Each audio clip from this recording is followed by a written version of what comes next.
The broadcast is now starting. All attendees are in listen-only mode. Hello, everybody. Thank you for joining us today. I'm going to go ahead and give folks about a minute or two to hop on before we get started. So please feel free to use the restroom, do what you have to do, and also make note of the email addresses that we have listed here. If you have any tech issues or immediate questions, that is how you can reach out to our staff for that support. So we'll go ahead and get started in a couple minutes. Thanks.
All right, looks like we're 2 minutes in, so I'll go ahead and get started. Welcome again, everyone, for coming to this provider training with Danielle Wayne. She will be presenting on Beyond Burnout, research-driven methods to treat and prevent burnout. For those of you that don't know much about Empower Idaho, we are a nonprofit organization that offers behavioral health trainings, education, and advocacy for adults in Idaho. My name is Alejandra Del Toro, and I am the project coordinator with Empower Idaho. And again, this presentation will be hosted by Danielle here. Before we officially jump into things, I just want to give a couple of reminders and do some housekeeping about the CEUs. So it's very important. For those of you that are seeking the continuation credit, you can only qualify for it by completing the following. So participants must attend the entirety of the session. You must join the session by clicking through the individual link that was sent to your email. If you are attending as a group, please email me at adeltoro@janus.org. That is the email that is currently pulled up on the slides. So email me if that is the case for you. Otherwise, please be sure that you have attended through that individual registration link. And you must complete the follow-up evaluation that will become available for you after the session. Once all of those are completed, the certificate and a copy of the slides will be sent to your email that you registered with within the next week or two. Again, any questions, please feel free to shoot an email over to myself there at adeltoro@janus.org. Last two things, for those of you that are repeat folks here with us at Empower Idaho, every audience member is muted and your webcams are off. So if you have any questions or comments, please do so on the drop-down box, the questions drop-down box. So both Danielle and I will have access to that, and we'll be able to review your comments and questions and answer them either the moment that they're asked or towards the end, just depending on where we're at. So without further ado, I'll go ahead and turn it over to you, Danielle, to introduce yourself and get going. Thank you. Sweet, thank you.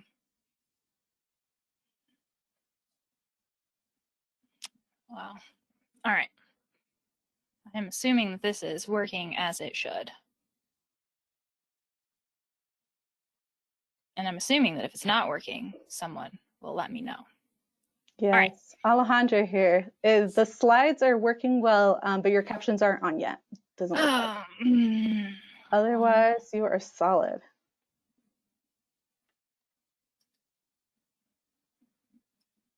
It was working so well earlier.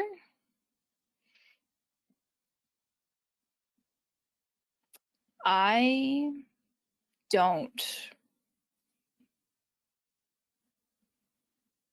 Medium.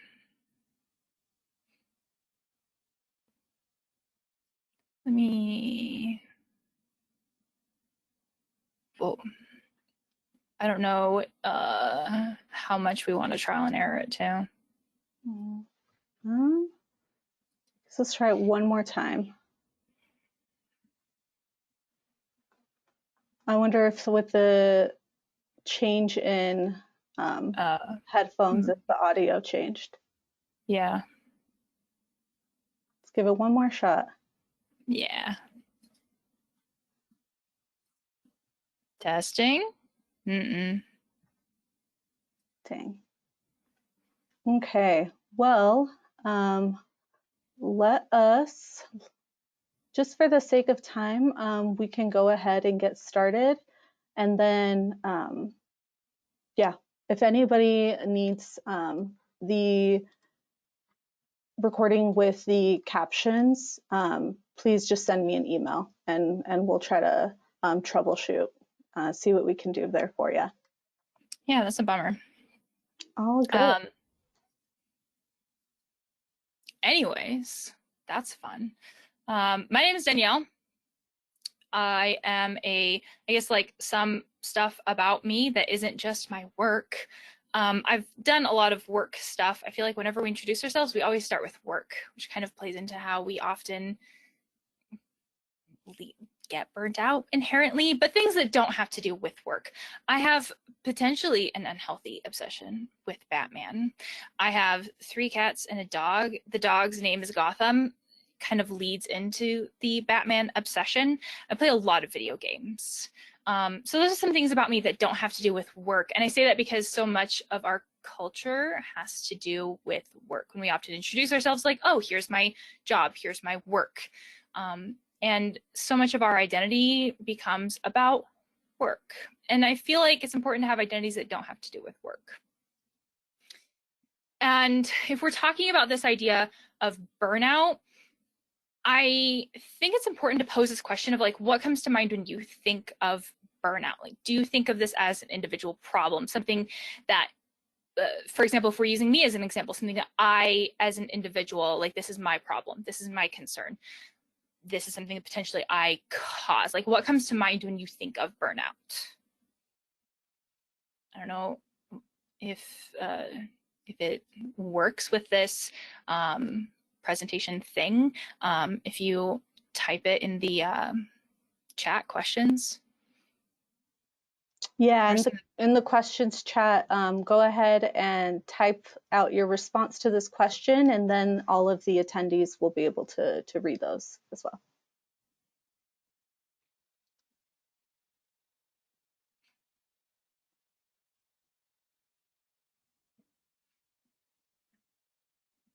I'm seeing things like we're all at risk, depression, anxiety. I think that this question of like whose concern burnout is, or like if it's an individual problem, is really important, because I think that this is how we often think about it. And I want to kind of come back to that after talking more about like what burnout is, because I feel like burnout is one of those things where we talk about it in a very vague sense. It potentially is kind of like depression or anxiety, where we talk about it without defining it. And if diction is the architecture under which everything falls under, I feel like defining things is important. So burnout is long-term stress. We often talk about it as though it's work-related, but it's not always work-related. So we can have caregiver burnout, for example, and that's not necessarily work-related. But burnout is also connected to culture. So different cultures will define burnout in different ways. Some cultures define burnout as exhaustion more than like an actual burnout, then less to do with work, for example. But it's often talked about as a lot of extreme exhaustion, feeling cynical or jaded, like somebody mentioned in the comments, feeling really detached from whatever job we're talking about. So if it's caregiver burnout, feeling detached from that, or our actual like paying job, feeling really ineffective at what we're doing, not feeling accomplished, so not feeling pride in what is going on. And burnout, one reason why burnout is so important is because it's not just about our work. Burnout impacts us. Burnout impacts our work, but it also impacts outside of work. So at work, burnout will impact us because we become withdrawn, we're not satisfied, we are probably gonna be more likely to call out sick to work. There's an element of bullying that can potentially come from it. So we're probably more likely to be short with our coworkers, come off as bullying intentionally or unintentionally, which can lead to more burnout. It's this idea of being so disconnected, and what does that disconnection look like? We're probably not going to be productive. We're probably not going to be, if we're not feeling pride in our work, we're not going to be putting as much into it. And we're not putting as much into it, what will that look like? But burnout impacts us outside of work. So when burnout impacts us outside of work, that is exhaustion, headaches, there's heart concerns as well. So like heart issues, hypertension has some connection to the heart. I'm not a doctor. Where it impacts our immune system, so more susceptible to the cold, flu. Could there be a COVID connection? I don't know, not a doctor. Having digestive issues, all of these types of medical concerns have some connection to burnout. Burnout is not just about how it impacts us at work. It's about how it impacts us outside of work too. Not to mention like things like substance abuse or getting caught in that addiction type cycle.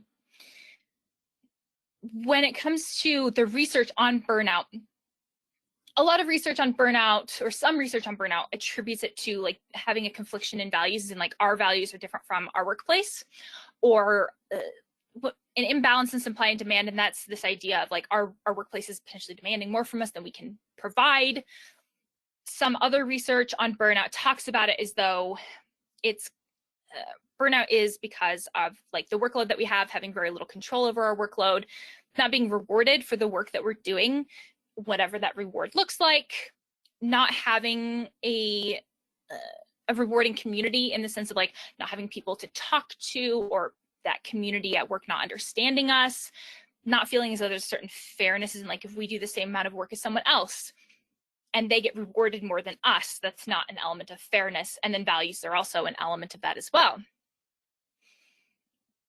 But the biggest thing, like when I look at this research on burnout and all of these potential reasons why burnout can happen, one of the biggest things that stands out to me is that we as individuals do not control this.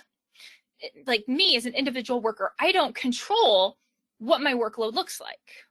I don't control like how much work my boss would give me. I don't control if I feel in control, kind of inherently. I don't control how much I feel I am rewarded. I don't control my pay, because inherently if we feel like we are rewarded for our pay, we're all gonna be, you know, Jeff Bezos and shit.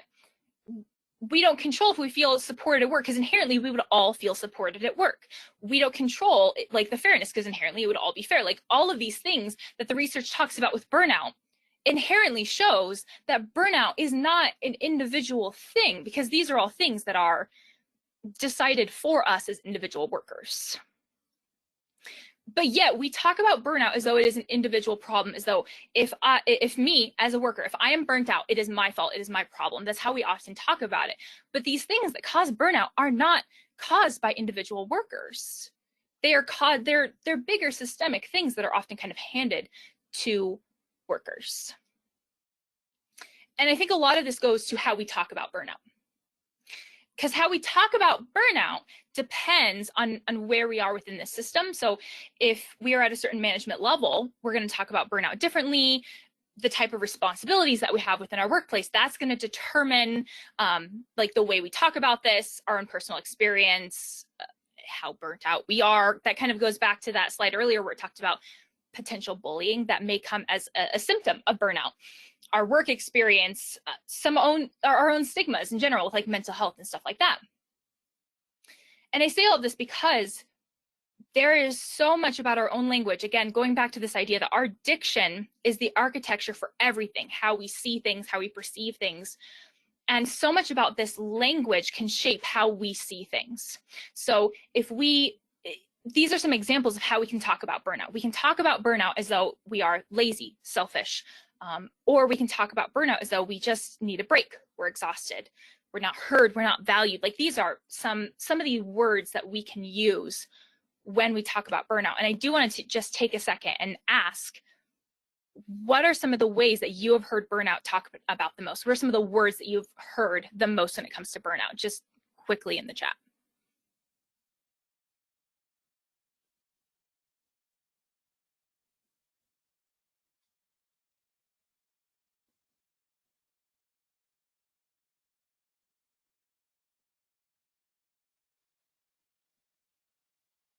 Not working as hard. People need to do more self-care, which kind of implies that like there's that responsibility, like they're not doing enough, which feels like more of that like pull yourself up by your bootstraps kind of mentality. Must not be competent. So I guess from the examples that I'm hearing, it's this idea of like, well, you must not be doing enough if this is happening, like that kind of language. And I feel like this is such an important aspect of burnout that is not being talked about very often, but is so important because again, like, you know, our language shapes how we see all of these things. And there are kind of two different ways that I feel like we can talk about burnout. And they're very important. The language we use when we talk about burnout will shape the amount of stigma associated with it. And it basically goes to this idea of whether we see burnout as a moral failing or not. Because if we talk about like this column to the left is talking about burnout as though it is a moral failing, as though like we as an individual have failed in some way, and it's putting blame, shame, and guilt on that. It's that kind of pull yourself up by your bootstraps mentality. And the column to the right is seeing this as more of a symptom, and it has less blame, shame, or guilt that comes with it. So if we say this person is lazy, there's a great deal of shame, blame, and guilt that comes with that. If they're selfish, they're disorganized, well, they don't care enough. Like all of that is basically saying there's something wrong with this individual and they need to figure their shit out. Whereas saying that it is a symptom has much more empathy. There's a lot more caring that comes with it. And the language that we use here is so important. And so again, if we use the language that talks more about that moral failing, there's more blame, shame, guilt, and there's going to be more burnout. And if we use more of the moral failing language, there's less understanding, less accommodations, and there's less of an effort to help, because we very much live in this society where it's like, oh, well, if it's your problem, then like, I'm not going to make accommodations for that. This is unfortunately very much of the kind of like society that we live in.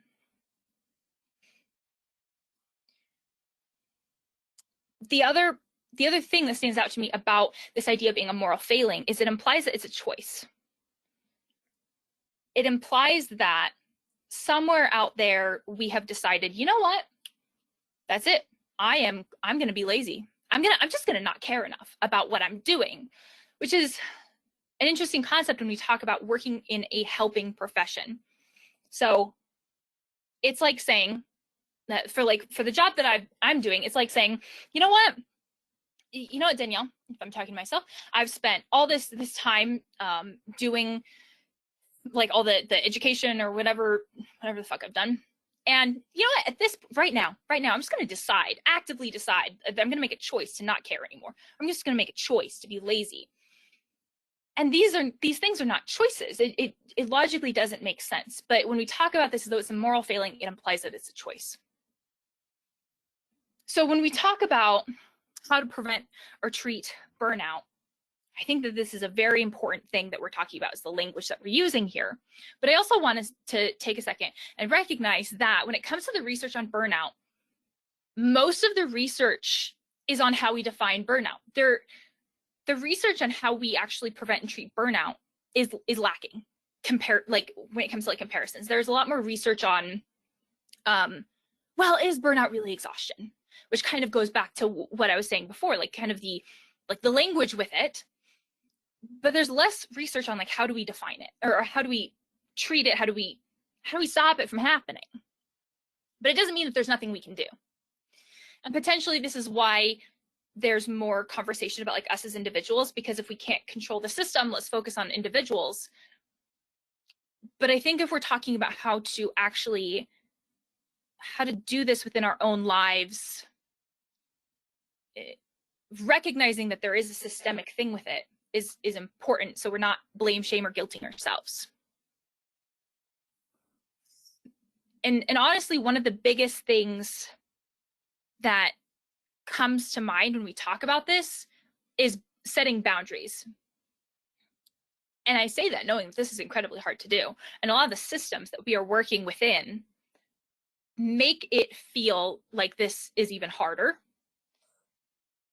But when we're working within these helping professions, there's often a constant pressure to do more, just in general, probably within every profession. There's a pressure to constantly do more. That goes back to what I had said before, that these things that can cause burnout is this like supply and demand thing. If this is very cynical, but within our capitalistic society, if our bosses ask more from us and we don't set any boundaries, that helps them. It helps them. They don't have to hire more workers. They can work with the skeleton crew. So at a certain point, it helps workplaces that we do not have boundaries. And at a certain point, this supply and demand kind of imbalance helps businesses, which means there constantly is more demand on us, because like financially it helps them, but then it burns us out. The price of our burnout is profit, and companies like profit, and they don't see the result of the burnout. So I think that boundaries are an extremely important thing when it comes to preventing burnout. Companies are not the ones who have to live with us with that. We are, and it's our lives. And so I think that boundaries are an extremely important thing when we're talking about preventing burnout, or even working with burnout if we're struggling with it to some extent right now. There's also this idea that if we are quiet, if we're people pleasers, if we're reserved, which can happen in these types of fields, we're more susceptible to it because we have a harder time saying no. Especially in these fields where it's like there can be this idea of, if we feel there's an element of trying to prove that you care by doing more. So when it comes to this idea of language comes back with boundaries too. So there's within these fields, we often feel like we have to work more or work harder or work whatever in order to feel like we're making a difference, in order to feel like we actually care. It's almost like, oh, well, if I actually care as a therapist, as a nurse, as whatever, then I will go above and beyond. There's often that kind of culture within a lot of helping professions. And that means that there's a culture of no boundaries, which means there's a culture of burnout. And so if we really want to talk about preventing burnout, that means looking at this language and saying, maybe showing that I care about the people that I work with doesn't mean, like, maybe these things aren't all equal. Maybe showing that I care is different from working overtime. Trying to separate all of these things. Like, it's not a moral failing, and trying to look at our language and how we talk about all of these things. Because I know that when I was in school, there were so many conversations about like, oh, well, you should just expect to make less money, or you should just expect to do all of these things. Like, all of this relates to this concept of boundaries. Not that it is easy to set boundaries, because again, we feel like we are often not worthy if we are not productive enough. And how do we define productive? It's a very vague concept. And then it's even worse if we feel like we're letting people down. And then it's even worse if we feel like we're the only ones setting boundaries. Like if I'm the only therapist setting boundaries, that feels weird, and then that doesn't encourage setting boundaries. So, but the problem is though, if things don't get to a place where they are bad enough, like we see this psychologically, where if we don't get to a certain amount of rock bottom, whatever that looks like, things don't change. Pain is a fantastic motivator. Nobody likes to be in pain. The same as with workplaces. If we are working in a place where there is more demand than supply, and if we are the only one, if we are constantly working more and more and more to prevent something bad from happening, maybe that bad thing needs to happen in order for the system at that work to change. Because until that happens, it is not a work problem, it is a you problem. And I think sometimes that is a helpful thing to think about. Because again, these things are often systemic. We often have a lot of mindset blocks around boundaries. We often see them as bad things. We often think of them as all or nothing in general. We often see them as bad things. And I think when it comes to very practically setting boundaries, we have a hard time seeing what boundaries can we set? When it comes to work environments, there are kind of social rules where kind of like everybody has agreed, like this is what we're going to do. But then there are very much the rules where the workplace has said, this is what you have to do. Like this is within your work contract, that kind of thing. Like you have to be here from this time to this time. You have to be here like this many days a week. Like these are like our work contract obligations. And we often get in this mindset of comparing ourselves to other people, and then we just do what they do. And that's more of the social contract kind of things. And a lot of times we set our boundaries according to what everybody else in the office or wherever else we are, those are the kinds of boundaries that we set. It's just what everybody else is doing. But maybe what everybody else is doing isn't the greatest. And so this idea of when we are looking at boundaries, I think it can be really helpful to look at separating these things about what is an actual work obligation. Like what are the things you would actually be fired for? And what are the things that just would feel uncomfortable? Because just because we would feel uncomfortable, that doesn't mean we'd be in trouble for it. But separating these things can help us see where we can set our boundaries.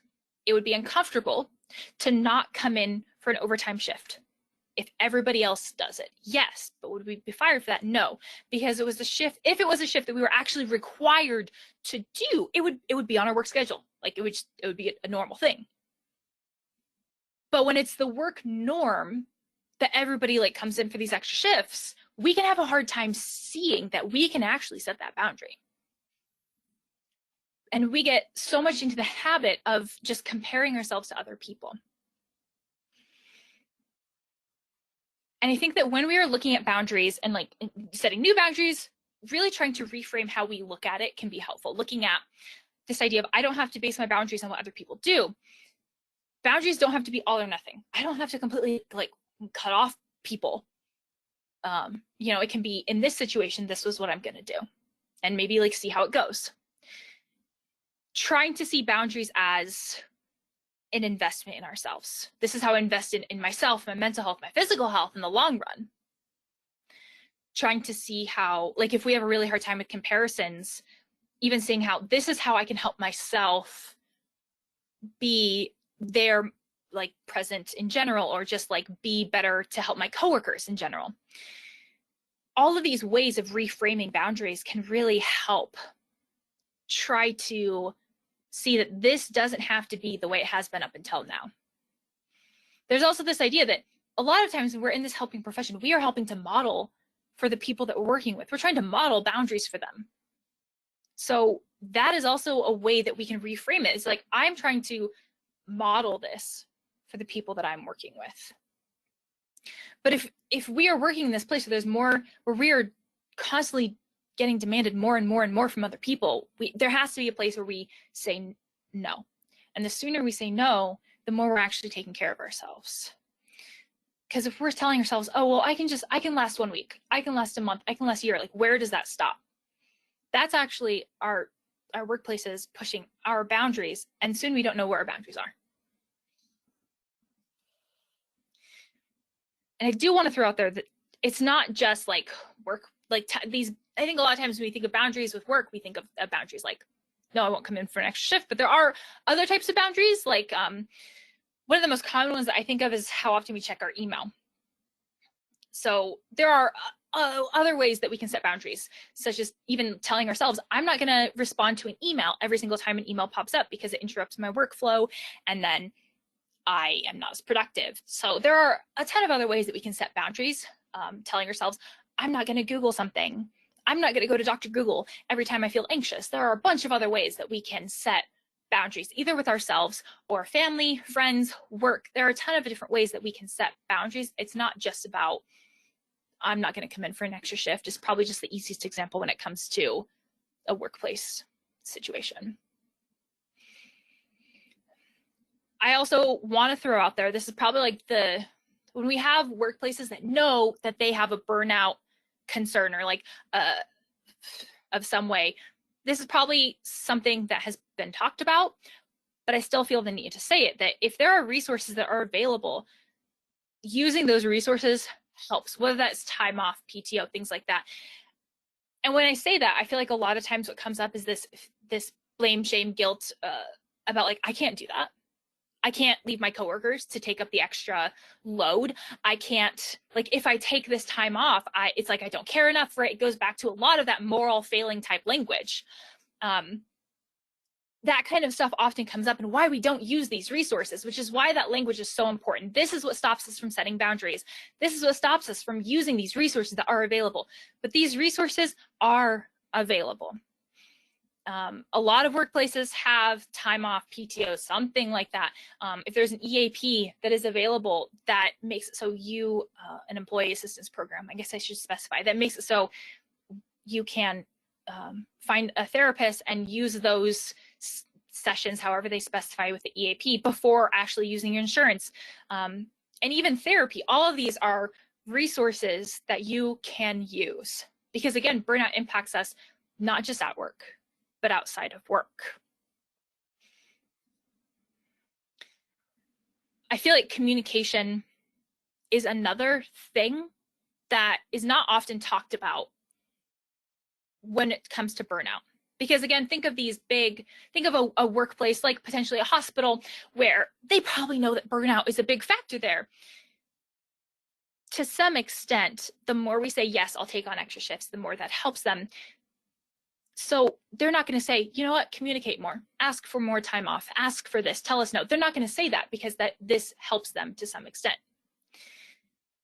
But the more we are burnt out, the less we are going to be able to communicate, the less we're going to be able to ask for help ourselves, the less we're going to be able to say no, which is like all of boundaries is done through communication. So communication is also an inherent part of being able to prevent burnout and treat burnout. A lot of times when we are struggling with this kind of stuff, we sort of get to a place where we assume that we won't get something. It's kind of like, I can't take this week off because I know they'll say no. Or I can't take, I can't ask Bob to cover this thing because, they'll just say no. We sort of get trained that things won't happen and we don't ask. I do think it's important to ask. And again, communication is inherently a part of boundaries. And when it comes to communicating burnout, I think that how we phrase stuff, like how we communicate things matters, right? If I'm talking about diction and the words we use, inherently that goes back to communication.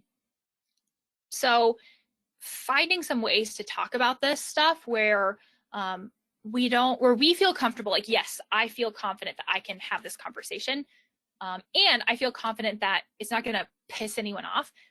That's usually a great way to go about things, because we feel like we can actually bring it up and be whatever level of vulnerability we're okay with, but also we can start doing those things with other people that take that first step.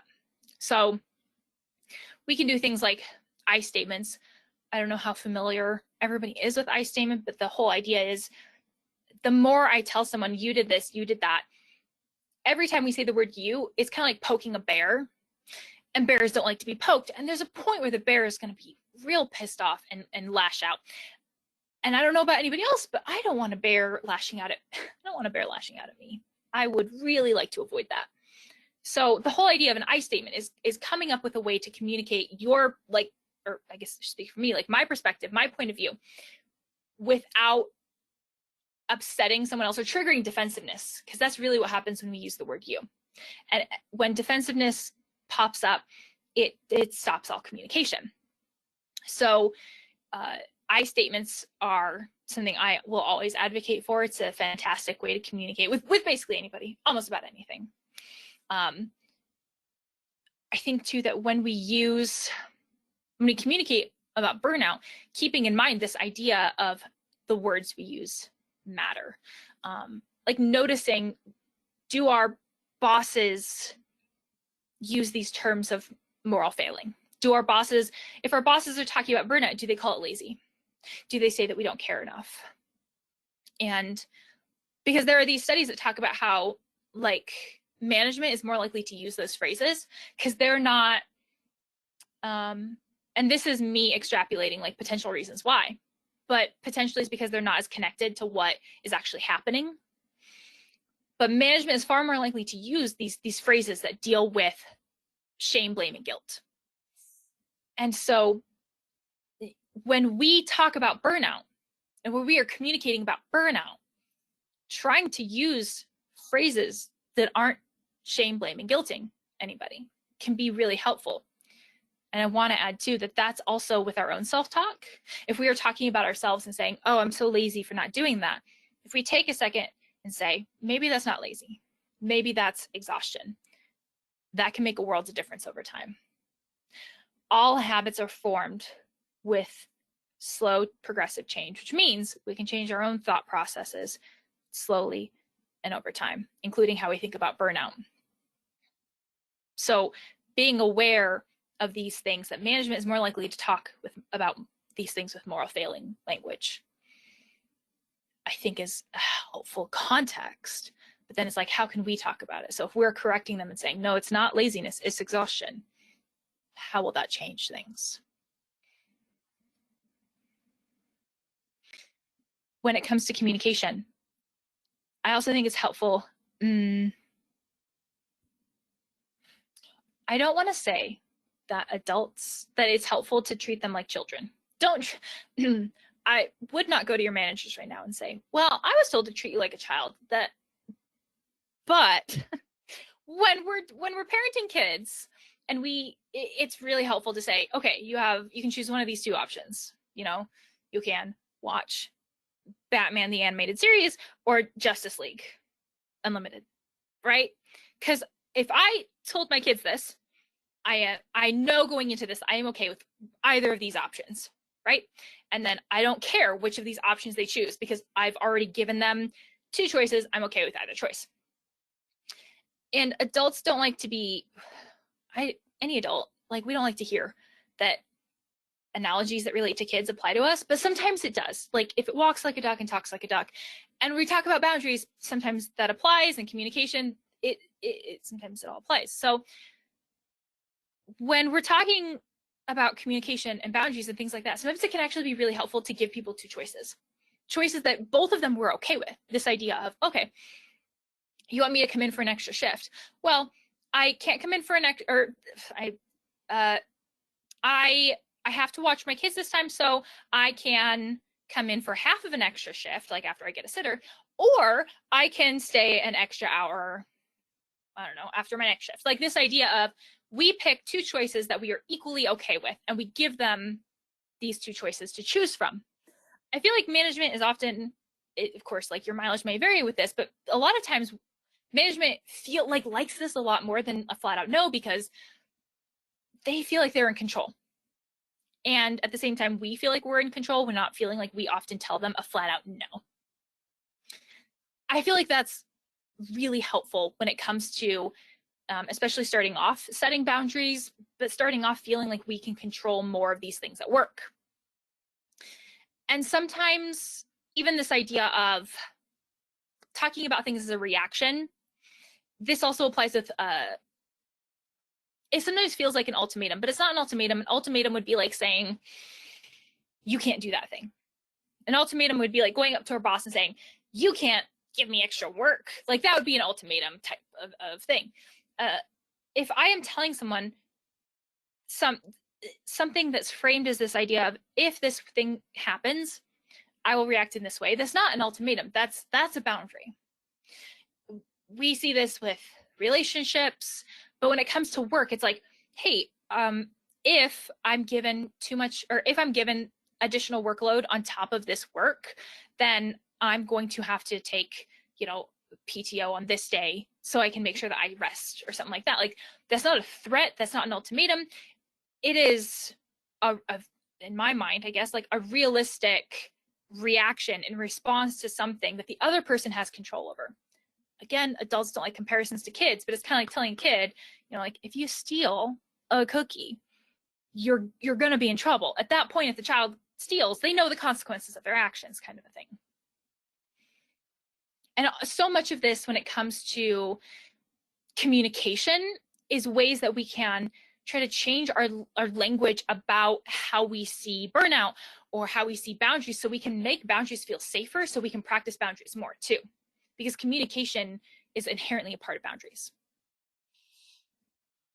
But reward was another big thing that was mentioned with burnout. And when you think of being rewarded, like within these professions, within a helping profession, like what words come to mind? I gave some suggestions like greedy, gross, is always my go-to for like, I guess it's not a word, but like a concept that comes to mind. But when you think about like money or reward for this profession, I feel like talking to people about money in this field, what comes to mind? What are the first words that come to mind? You can type it in the chat, please. I forgot to specify that.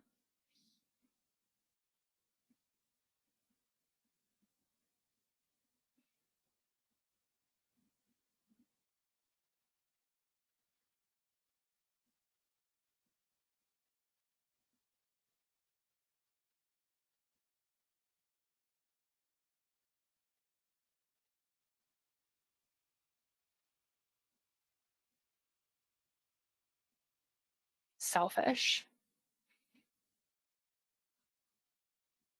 I didn't think of selfish to put it on here. But yeah, I think with a lot of these in the wrong field, I feel like I heard that a lot in my grad school. This idea that if you're in this field, you're not in it for the money. I think that was like a huge thing that I heard in school. So then there's a lot of emotions that comes with that, and then a lot of kind of other reactions too. Inherently meaning we may not be rewarded, or we may avoid conversations about rewards that kind of come up. But then again, feeling like things aren't fair or feeling like we're not being rewarded can lead to burnout. So if we're talking about trying to prevent burnout, money is often a big thing. Although I do want to recognize that reward does not always equal money. But if things that were not monetary were enough of a reward, wouldn't we not be burnt out potentially, right? Like, I guess that's the question. So again, our language matters. If we call it greedy to say that we want to be rewarded for what we're doing, we're more likely to have negative responses to anything that has to do with money, or even rewards that deal with time, like PTO. And then we're more likely to be burnt out. And this is such a big thing in helping, any kind of helping profession, therapists, doctors, nurses, anything that is helping someone else. Because we start learning these ideas either directly or indirectly, that we learn that it's normal to get paid shitty amounts and we should just accept it. We learn we're not here for the money, which implies that like we should get no money, like kind of mutually exclusive. Being rewarded means that you're greedy and therefore you're doing like a shit job. Again, these are very like all or nothing ideas. That being paid means that you won't be accessible to people who need you. That we have to be accessible to everybody, which means never setting boundaries and getting paid the least amount possible. Like these kinds of ideas often get intertwined too. That if we aren't accessible to everybody, if we set boundaries, if we have conversations potentially about some of this stuff, then we don't actually care. Like so much of this is kind of like, oh, well, this means this, which this means this, like this A plus B equals C kind of thing. But ironically, so much of what we do is we are teaching people to set boundaries. We are teaching people potentially to have conversations about money. It depends on who we're working with. And so much of the work that we do within any helping profession is modeling this ourselves. Because the majority of the learning that we do, just like communication, is not through what is directly said. It is through what is modeled too. So we are modeling for clients, but like, where is it for ourselves? Because if we don't take care of ourselves, we are not going to be in a great place for our clients, for anybody that we work with. Like community, individual clients, does not matter. We are not going to be in a great place for them. And I think it's really helpful to keep in mind, because so many of these ideas are so polarizing. You either have to, like, you have to be, if you're going to be good at what you do, you have to accept shit money. Like it's so black and white. But two things can be true at the same time. We can have gone into this field with good intentions and be helping people and be good at what we do, and we can want time off, and we can set boundaries, and we can want to be paid fairly, whatever that means. Two things can be true at the same time. And that's potentially where therapy can come into play to like talk more about these things. Our support systems are also really huge. That goes back to what the research had said earlier too, about this idea of how much we feel like we can talk to people at our workplaces about stuff. I forget how they had worded it, but this idea of if we don't feel like we have support where there's no conflict, we're going to be at a higher risk of burning out. It can be really validating to have a support system at work, because then it can be like, oh my gosh, Bob, did you see what happened? And like, Bob actually knows our boss. Like that can be more immediate and that can be super validating, but not all of our, if we're realistic here, not all of our workplaces have that, as far as there's not always that sense of community where it's literally at a workplace just because of COVID, right? Like some of us are more spread out or working from home or things like that. But also this idea of sometimes there's toxic workplaces. And if my imaginary coworker Bob is part of the problem, I'm not going to go talking to Bob. And so I do want to point out that if support is something that you're looking for, I mean, there's general support groups out in the community. We do live in a super rural area. I mean, it's not like the most rural in the world, but it's still rural. There's Facebook groups if Facebook isn't down. But I don't feel like I hear a lot of people talking about Reddit very much in this area. And there is quite literally a subreddit for everything on Reddit. In case someone isn't familiar, Reddit is a social media platform just like Facebook and all these other things, only it's anonymous. And Reddit is this umbrella webpage. And underneath the umbrella is smaller communities called subreddits. And there's quite literally a subreddit for everything, which means there's like a subreddit that's like psychotherapy. There's a subreddit for nursing. I'm sure there's a subreddit for like nursing memes. There's a subreddit for everything. And a lot of those subreddits do have Discord groups. Discord is like an instant messaging type thing. And it started off for gaming. It is not anymore. It's for whatever. But Discord is instant. So there are a great deal of Discord groups out there that are super supportive to talk about a great deal of these things. And I feel like that's really important because this may be things that we refer our clients to, but it also may be things that are helpful for us too. Therapy in general, I feel like, is helpful. I can't not mention it. It's this idea of even if we know things that can be helpful for someone else, sometimes we need the outside perspective. And I feel like there's so much shame, blame, and guilt when it comes to someone in the helping profession getting help themselves. I don't know. I mean, I don't know why, but like doctors have some of the lowest rates of going to the doctor, for example. But anybody within this helping field, despite being astronomically like well equipped to help our clients, sometimes we're not the best at going to a therapist ourselves, despite the fact that that can be so helpful. There was one study that mentioned that CBT or cognitive behavioral therapy can help with burnout, but that was not matched up with follow-up studies verifying that. So you can take that as you will. Some of the things that can come up with being in these fields and like the barriers to going and getting help ourselves, this idea, there's this pressure to have it all together. We have to be perfect, right? Because if we're going to help someone else, we have to know it all. We have to be perfect before we can help someone else. Sometimes we are afraid of the consequences for our job or our license, depending on like where we stand, like what license job. There's an alphabet soup behind that. But sometimes that's a fear. It's like, oh, what will happen? How will this come and bite me? Sometimes we're afraid that how can I help my clients if I'm getting help myself, kind of a thing, which kind of goes back to what I said before. Sometimes it's a very practical idea of if I know or feel like I know everybody in this area, how do I find a therapist who doesn't already know me, or like where it creates that awkwardness?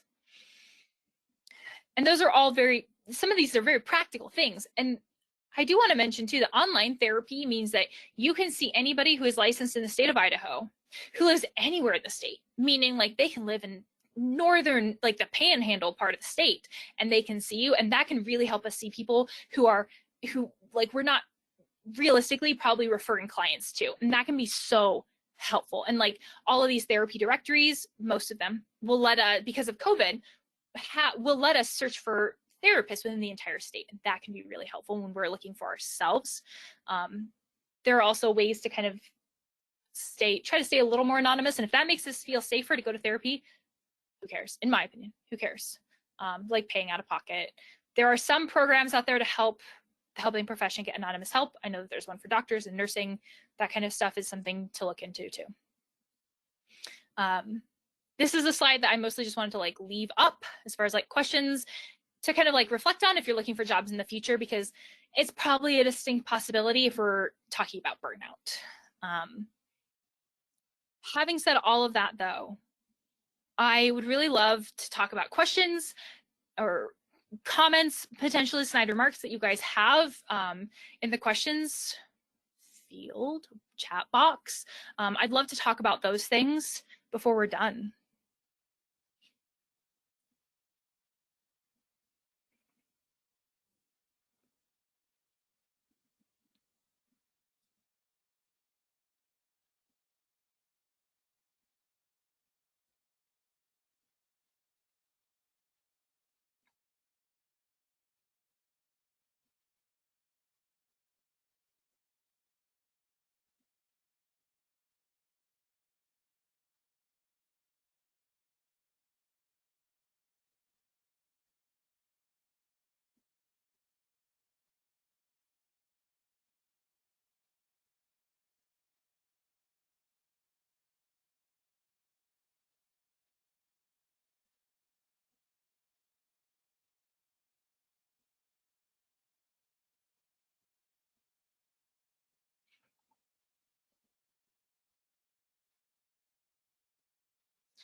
there's this question about like, it's hard when we feel like we don't have options and we aren't valued.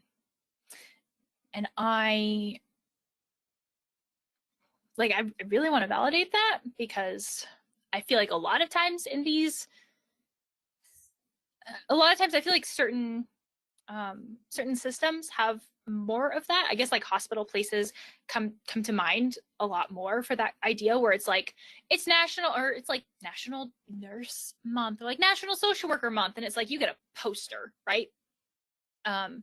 Or even these corporations who are like, we value you and your mental health, have like a yoga yoga Zoom thing for like 15 minutes, where it's like it's not actually addressing the reason why these things are happening, and instead I feel like that comes across as very minimizing. And I feel like that is often a big thing why my default is to look at the fact that it's the systems that are a part of this. Because I feel like if we just say, well, what can we do about it? It feels like that comes across as shame, blame, and guilt. But I would much rather blame the system, and be like, bitch, that's your deal. And then say, okay, if we're working within the system, what do we want to do? Do we want to work within the system? Are there other jobs that we want to look at? Because so much of burnout deals with workplace culture, we're probably looking at switching jobs at some point or another if we are dealing with burnout. And I really want to recognize that idea of that is hard. And if it was such an easy solution, we wouldn't be having these kinds of conversations, I feel like.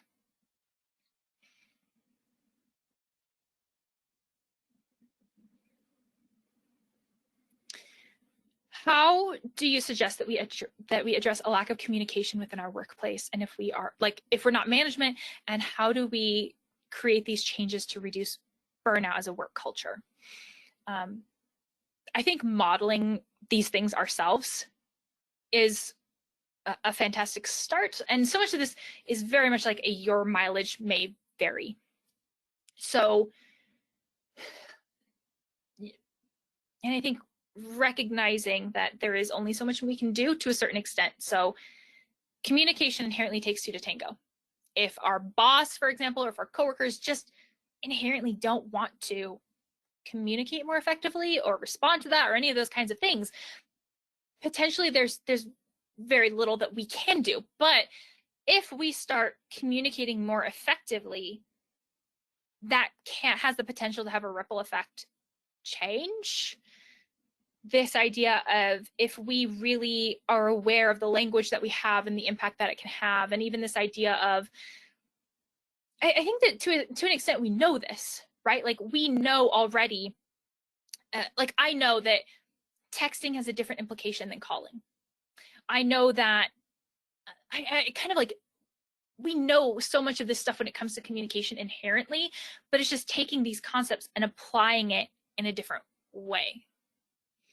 So if I am emailing somebody and they give me this vague response, maybe following up with them, deciding when do I want to follow up with them, almost coming up with, I guess I picture this as coming up with our own rules within ourselves of like, when am I going to decide that something is important enough to follow up on? When am I going to decide how to follow up with that? What kind of language am I going to use? Am I going to be more curious? Like, hey, I was just wondering about this. Am I like those kinds of things? We're like coming up with our own rules with that kind of stuff. And then seeing it as an experiment, because if our communication is already that horrendous, I guess it can't get worse. So seeing it as an experiment and going from there. I guess those are my initial thoughts, because so much of this is so vague. It's really hard to say within without like more information. And I think that's another value of like individual therapy, is that like we can have more examples. Absolutely. All right, so it looks like we have 1 minute left. I want to thank everybody for attending, and if you have any questions about the CEUs, please reference the reminder email that was sent out yesterday. Again, watching the full session, completing the evaluation. And there was a third one that I apologize, I'm spacing on towards the end of my day. There we go, about that burnout, right? But all that information is listed in that email. You are also welcome to email me if you have any questions. Danielle, if you have any other comments, I can turn it back to you. Otherwise, I think we're all set. I think the only thing that pops up is that if there was like one immediate right thing that we could do for burnout, we would all obviously know it inherently, and we wouldn't be sitting here having these kinds of conversations. So if we're not doing something, if we're sitting here going, well, what's the right thing to do? There is no right thing to do inherently. So I see that as permission to not shame, blame, and guilt yourselves for not doing the right thing. Absolutely. All right. Thank you, everyone, for joining us, and I hope you have a great rest of your day. Thank you so much, Danielle, for your time and expertise. You guys all take care. Yeah.